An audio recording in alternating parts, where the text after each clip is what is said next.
Buenas tardes. El día de hoy vamos a concluir con el módulo de tórax y implementaremos con otras patologías que se presentan frecuentemente y que las vamos a tratar de evaluar a través de estudios radiológicos. El primer tema que vamos a ver el día de hoy es un término que se llama atelectasia.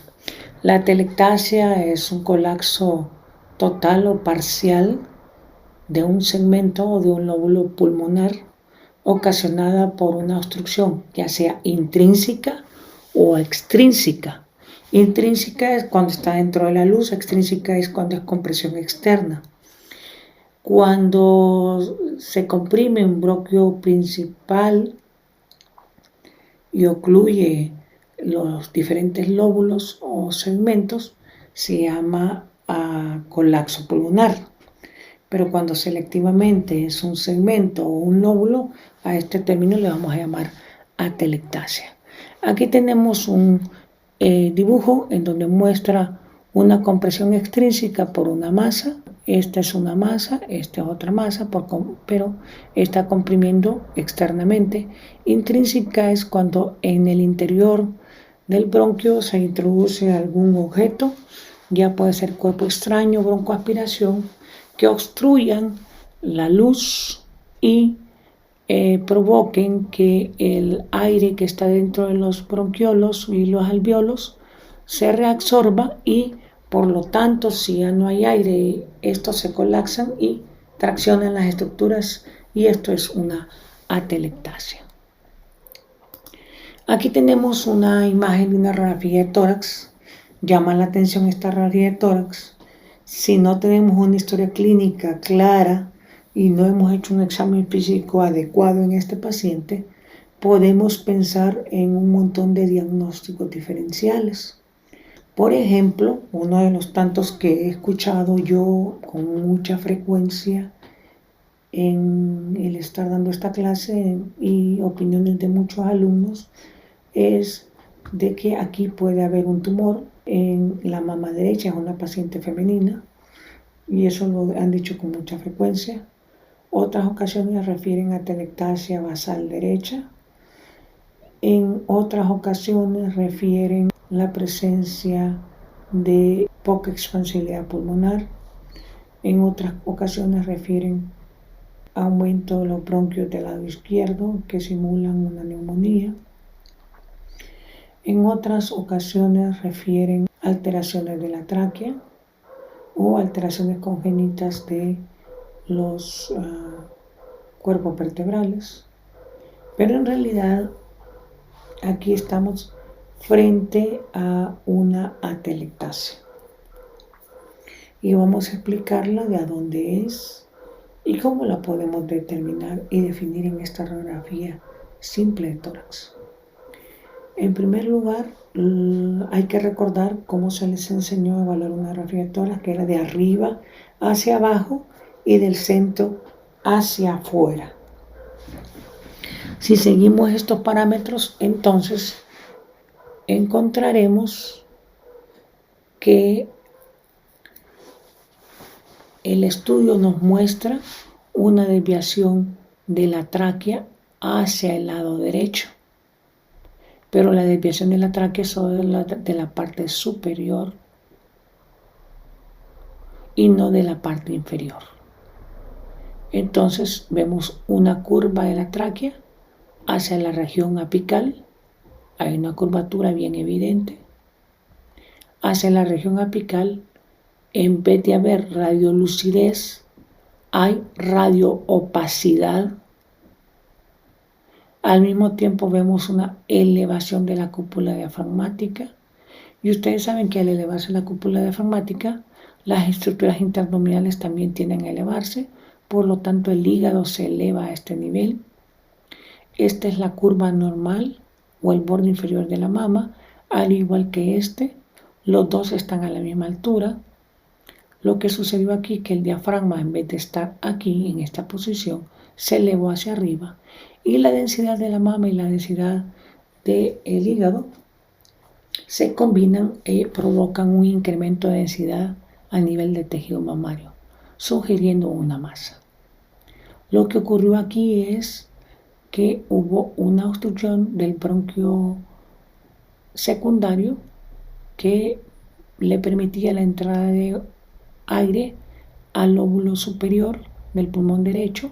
Este se contrajo, o sea, obtuvo o presentó una telectasia. Al presentar la telectasia, se elevó el lóbulo medio y el lóbulo inferior hacia arriba, elevando también la cúpula diafragmática, por lo cual se mira poca expansibilidad del lado derecho con elevación de las cúpulas y desplazamiento de la tráquea hacia el lado derecho con curvatura. Esto es una atelectasia aguda. Si fuera crónica, esto ya hubiera bajado un poco más y se reexpandiría el lóbulo medio y el lóbulo inferior. Por eso es importante saber la historia clínica y el tiempo de evolución, porque nos ayuda a diferenciar entre una y otra. Esta es una telectasia entonces del lóbulo superior derecho por un proceso obstructivo que puede ser intrínseco o puede ser extrínseco. El tiempo de evolución en el caso de esta paciente era de unas 4 o 5 horas, por lo tanto es agudo y lo más seguro fue para un cuerpo extraño. En este caso en particular fue un fragmento de tejido odontológico que se fue al bronquio derecho del lóbulo superior y lo obstruyó y provocó la telectasia aguda. Entonces, como ven, es importante conocer la historia clínica. Aquí tenemos un colapso pulmonar total. Si ustedes se fijan, la tráquea está desviada totalmente hacia el lado derecho, todo el pulmón está blanco, los espacios intercostales están disminuidos en comparación del lado derecho, hay más hiperlucencia del pulmón izquierdo y la silueta cardíaca se está desplazando hacia el lado derecho. Los hallazgos clínicos son disnea, cianosis, ausencia de vibraciones vocales en el lugar afectado, matidez a la percusión, no hay ruidos respiratorios a la ocultación y hay retracción de fracturas a la inspección. El paciente está sumamente disneico y cianótico por el colapso, que puede ser por varias causas. Otra patología frecuente a encontrar son las bronquiectasias. Las bronquiectasias, ya habíamos hablado un poquito de ellas, son dilataciones anormales permanentes de los bronquios debido a un debilitamiento de los componentes musculares y elásticos en sus paredes. Normalmente está asociado a enfermedades autoinmunes, está asociado a infecciones, en algunos casos a cáncer, otras a enfermedades intersticiales como alveolitis, como fibrosis quística, síndrome de Cartagener. En otras palabras, pueden presentarse en muchos cuadros, hasta en la bronquitis crónica. El estudio de elección no es la radiografía de tórax porque no se logran ver adecuadamente, pero sí con experiencia, con conocimiento, sí se pueden encontrar o ver en algunas causas. Pueden ser congénitas, o sea, de nacimiento, adquiridas, como ya les había dicho, por una serie de infecciones o diferentes tipos de mecanismos, como está clasificado en este cuadro o en esta tabla que tenemos acá. Por eso es importante entender cuáles son las causas que lo provocaron a través de una buena historia clínica. También, radiológico convencional no es fácil de demostrar una lesión de estas, por lo cual la tomografía es la ideal y en este caso tenemos imágenes redondeadas o tubulares con pared engrosada que nos evidencian el engrosamiento de las paredes y alteración de las mismas. Gráficamente se describen como imagen en anillo de sello. Aquí miran el anillito y la punta, que es un vaso sanguíneo, y la imagen representa como un anillo. Y aquí lo están viendo en las regiones basales internas. La otra patología que vamos a valorar en esta tarde es el enfisema. El enfisema es una patología causada por obstrucción. Esta obstrucción se debe a atrapamiento aéreo continuo, progresivo, no es súbito, sino que progresivamente en el paso del tiempo, los años, por obstrucción a nivel bronquial, se va acumulando el aire, el cual no se absorbe adecuadamente y no hay un intercambio gaseoso adecuado. Y esto va generando fibrosis o endurecimiento de las estructuras bronquioalveolares. Esta fibrosis va dañando el intersticio, posteriormente engrosando las paredes y generando una dilatación anormal, tanto de bronquios como de las regiones alveolares. Una de las características para poder interpretarlo es valorar una radiografía de tórax. Si bien es cierto, la radiografía de tórax, la tomografía no son diagnóstico definitivo de enfisema, ya que el diagnóstico definitivo es por espirometría, los hallazgos radiológicos nos hacen considerarla, como por ejemplo, en esta radiografía de tórax hay ciertos parámetros que nos hacen considerar la presencia de un enfisema. Una de ellas es verticalización de la silueta cardíaca. Otra de ellas es incremento de los espacios intercostales, desde las regiones apicales hasta las regiones basales. Otra es horizontalización de los arcos costales. Otra es formación tubular de la caja torácica. Recuerdan que la caja torácica es ligeramente trapezoidea. Los ápex son más angostos que las bases. En este caso, los ápex, la región medial y la región basal, son casi iguales. Agregado a eso, hay un aplanamiento de la cúpula diafragmática y hiperlucencia del parénquima pulmonar. Todos estos hallazgos son hallazgos radiológicos sugerentes de enfisema. La tomografía es un estudio de elección, ya que nos puede dar clasificación del enfisema. Hay diferentes tipos de enfisema. Enfisema centrilobular, parailiar y panuliar.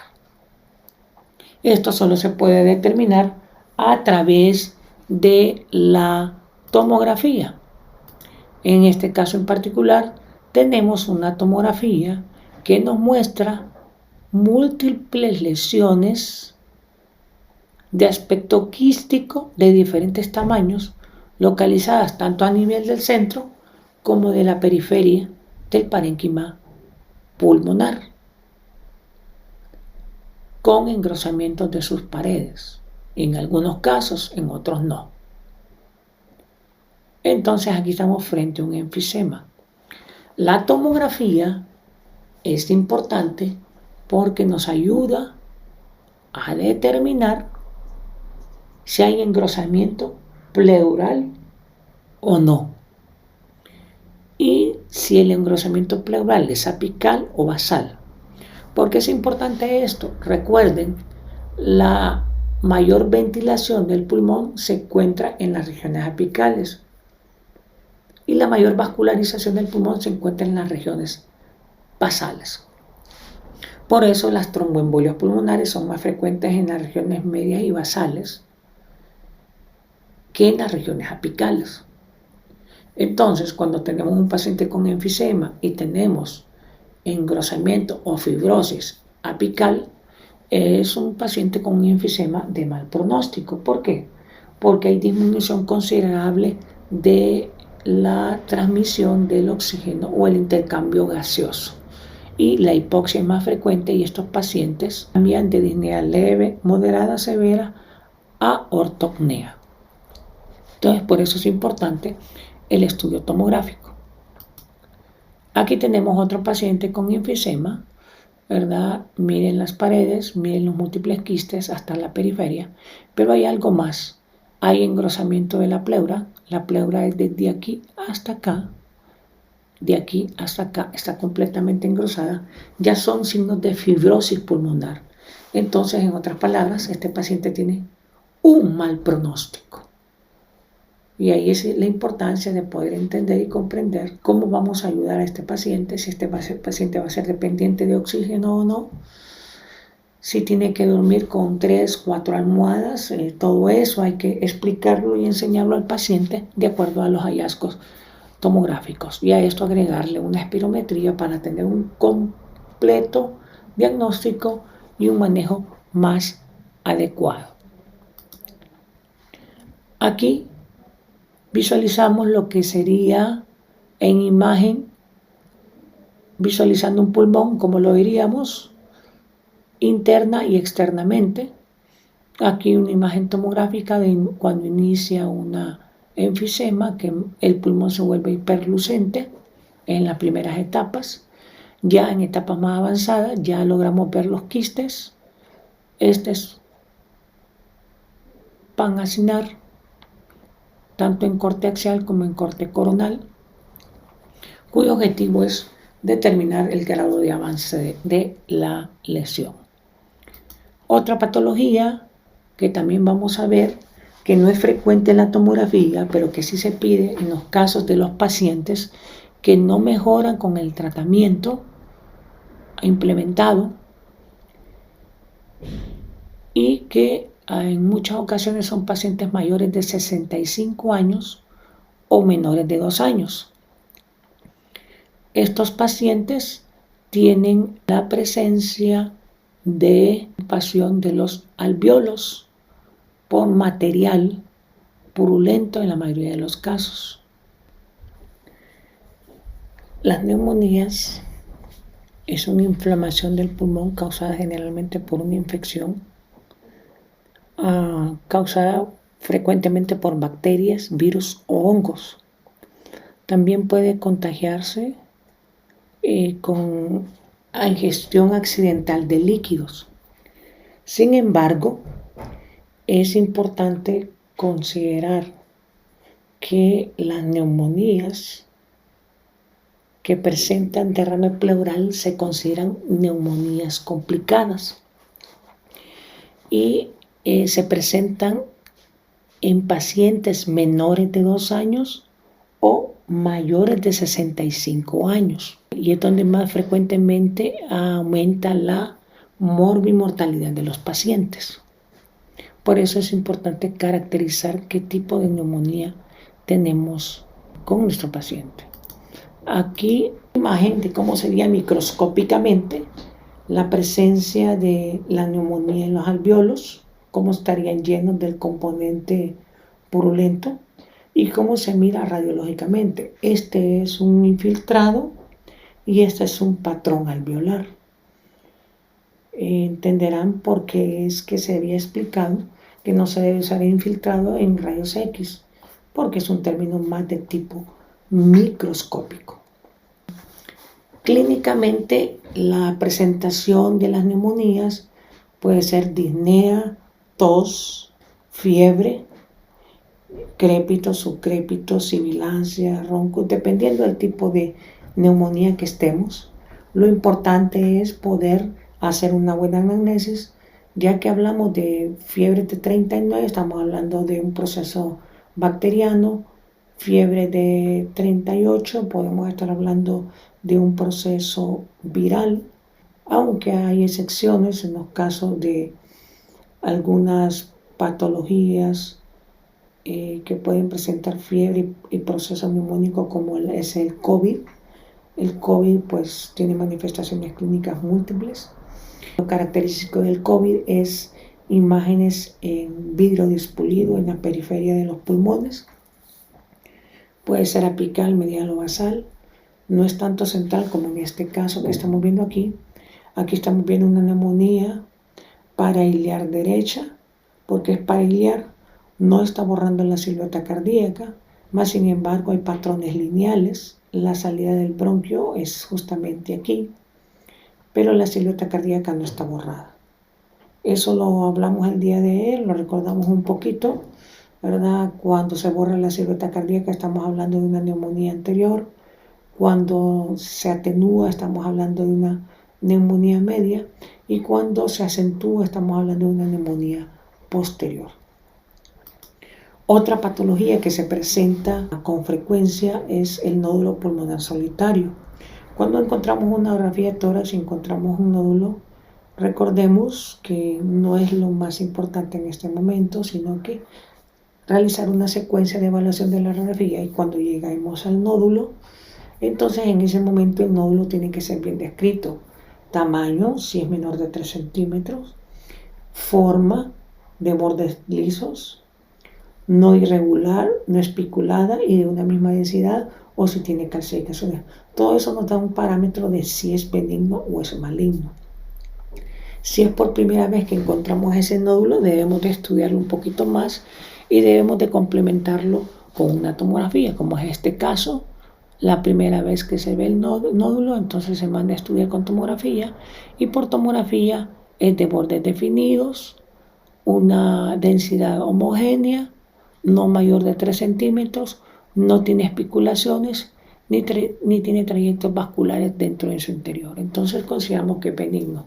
Además de eso, agregamos la administración de material de contraste. Al administrar material de contraste, vemos la captación de este nódulo. Hay un poco de controversia en esto, pero en forma general se dice que si un nódulo capta menos de 5 unidades Hounsfield después de administrar el material de contraste, es benigno. Si es de 6 a 24 unidades Hounsfield, se dice que existe una posibilidad que un 50% sea benigno y otro 50% sea maligno. Aquí hay que darle la duda al paciente y hacer evaluaciones esporádicas en 2 o 3 meses, un estudio de control para ver si ha crecido o no el nódulo, para ver si ha aumentado su vascularidad o no. Si este nódulo aumenta un 25% en su tamaño, eso es maligno. Por el contrario, si ponemos medio de contraste y aumenta más de 25 unidades Hounsfield después de administrar el medio de contraste, esto es maligno. Y la conducta es hacer un estudio histopatológico. Podríamos hablar muchas cosas acerca del nódulo, es muy extenso, es muy controversial, pero en forma general eso es lo que les puedo compartir, que ustedes manejen, ya que, como les digo, eso es, hay una serie de clasificaciones, una serie de conductas, pero en términos generales así podría tratarse un nódulo. Otra patología que van a ver con mucha frecuencia ustedes es la insuficiencia cardíaca. La insuficiencia cardíaca puede ser crónica o aguda o agudizada. Los pacientes con insuficiencia cardíaca están asociados a cardiopatía. La cardiopatía puede ser dilatada o hipertrófica. La hipertrófica está asociada a hipertensión arterial. La dilatada está asociada a enfermedades del miocardio, ¿verdad? Como la enfermedad del Chagas. Pero lo importante es que la insuficiencia cardíaca nos puede llevar a un edema agudo de pulmón, y eso es lo importante de estar valorándolo. Cuando tenemos una radiografía de tórax, hay que recordar que la insuficiencia cardíaca puede ser de cámaras cardíacas derechas o de cámaras cardíacas izquierdas. Los síntomas pueden ser variados. Los más comunes son tos, fatiga, debilidad, desmayos, inapetencia o pérdida del apetito, incremento de la micción o necesidad de orinar en la noche, que también lo puede presentar la diabetes mellitus, edema o inflamación de los pies y tobillos, que también lo puede generar la cirrosis, la insuficiencia renal. Por eso hay que hacer una buena anamnesis. Pulsos irregulares, ¿verdad? O palpitaciones que pueden estar asociados a arritmias cardíacas, dificultad respiratoria que puede ir desde una disnea leve, moderada, severa a ortopnea. Ya habíamos hablado del edema de los tobillos. También despertarse después de un par de horas debido a dificultad respiratoria o dificultad respiratoria súbita. Aumento de peso, esto se debe al edema. a causas que van a generar todo esto es una disminución del gasto cardíaco, ya sea por cualquiera de las dos cardiopatías, deterioro del intercambio gaseoso, sobre todo en la cardiopatía dilatada, exceso de volumen o líquidos, eso es por falla valvular, intolerancia a la actividad, eso es por déficit del intercambio gaseoso, ansiedad que provoca la dificultad respiratoria y todo esto es un ciclo que incrementa progresivamente y debe ser manejado en una forma adecuada. Como dijimos, la insuficiencia cardíaca puede ser por causas de cámaras izquierdas como la hipertensión, la valvulopatía aórtica mitral o la coartación aórtica, o de cámaras derechas por hipertensión pulmonar, por enfermedad pulmonar obstructiva crónica, dentro de ellas entra el asma, dentro de ellas entra la bronquitis, dentro de ellas entra la fibrosis pulmonar, la valvulopatía pulmonar aorticuspidia. Aquí tenemos dos estudios radiológicos. Los dos estudios muestran dos corazones aumentados de tamaño. Estos corazones, hay una particularidad en cada uno de ellos. La particularidad es que en el lado derecho o en la imagen derecha se mira un corazón ensanchado en las 4 cámaras, o sea, es una cardiopatía dilatada por la razón, puede ser por cualquier cosa, pero llama la atención que los portes del corazón no son bien definidos, sino que se miran un montón de linitas. Esto se llama corazón de peluche. Normalmente está asociado a una insuficiencia cardíaca crónica, de cardiopatía dilatada, que son tendientes a presentar edema agudo de pulmón. Estas líneas son importantes porque se clasifican en diferentes nombres y se llaman líneas de Kerlin. Las líneas centrales, o sea, que están pegadas al corazón, se llaman líneas A. Las líneas que están pegadas a la pleura parietal se llaman B. Y las que se unen entre las A y las B se le llaman línea C. Esta es una cisura, pero esta sí es una línea C de Kerlin. Entonces es importante porque estas líneas se presentan en acúmulos de líquido. En este caso en particular, las líneas A, B y C de Kerlin ya se observa un poco de opacificación del pulmón.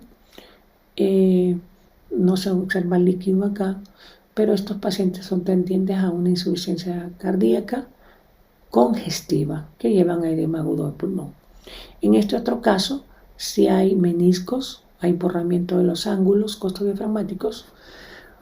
Para que se borde un ángulo costodiafragmático se necesitan aproximadamente entre 150 y 160 cc de líquido, o sea que aquí si están borrados hay más de 150 cc en forma bilateral.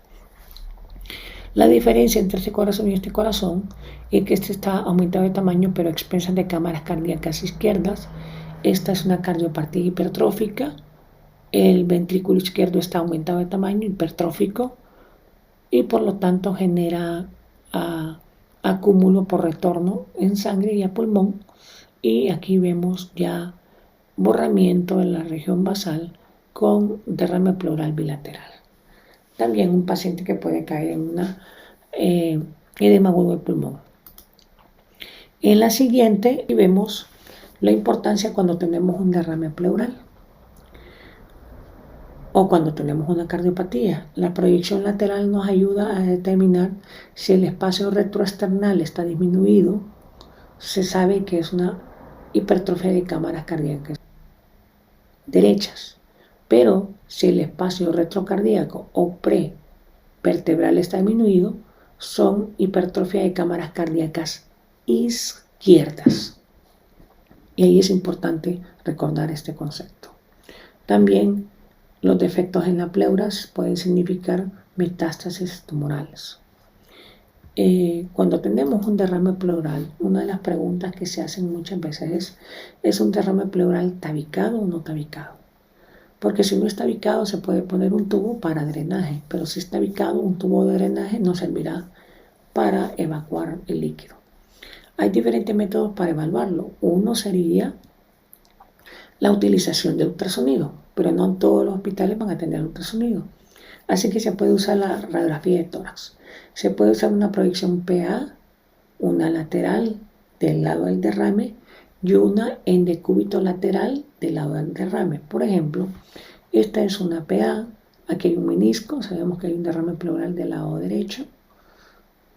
Esta es una lateral izquierda, esta es normal. En este caso sería una lateral derecha que había que hacer para ver el derrame dónde está, si está hacia adelante o está hacia atrás. Y esta es una decúbito lateral derecha, es para ver si el líquido se mueve. En este caso ustedes ven que el menisco está aquí. Al acostarlo, el menisco se forma aquí. Significa que el líquido se desplaza de un lado para otro. Es como un nivel. Cuando lo mueven, se mueve la burbuja de aire, se mueve de un lado para otro. En este caso, al acostar el paciente, el líquido se desplaza y eso significa que no está tabicado.